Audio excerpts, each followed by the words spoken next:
अस्सलाम वालेकुम, मेरा नाम हुसैन जुल्फ़िकार है और मैं रेसिकेम प्राइवेट लिमिटेड में सेल्स एंड मार्केटिंग के फ़राइज़ अंजाम देता हूँ। आज की इस प्रेजेंटेशन में हम एक thick epoxy flooring system discuss करेंगे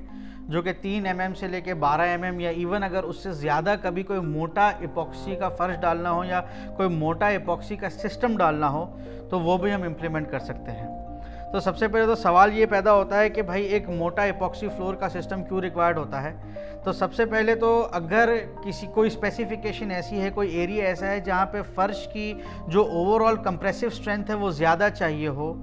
तो वहाँ पे फिर आपको समटाइम्स फ्लोरिंग की थिकनेस बढ़ा के वो स्ट्रेंथ अचीव करनी पड़ती है, क्योंकि कम थिकनेस में समटाइम्स ज़्यादा स्ट्रेंथ अचीव करना जो है वो पॉसिबल नहीं रहता।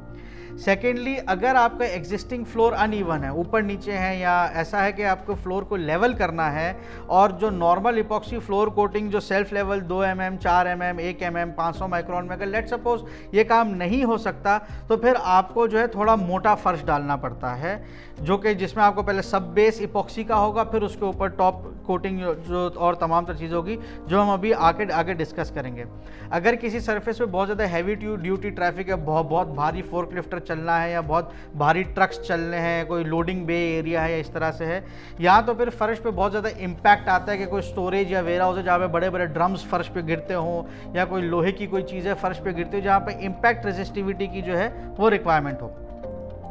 तो सबसे पहले हमने जैसे पहले भी डिस्कस किया था कि सरफेस की असेसमेंट बहुत ज़रूरी है।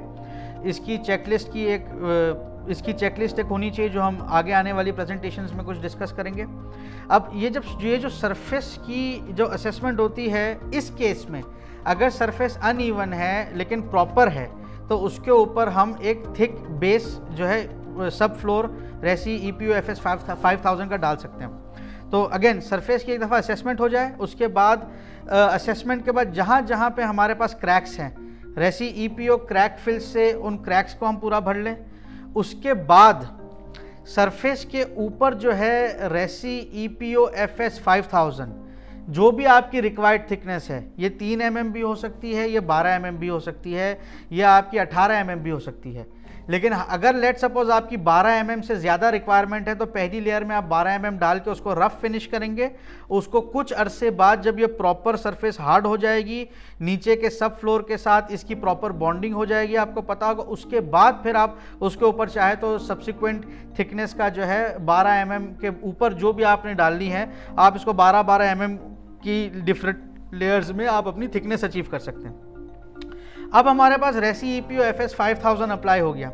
अप्लाई होने के बाद जाहिर है ये चूँकि एक मोटर की तरह होता है तो समटाइम्स इसमें हल्की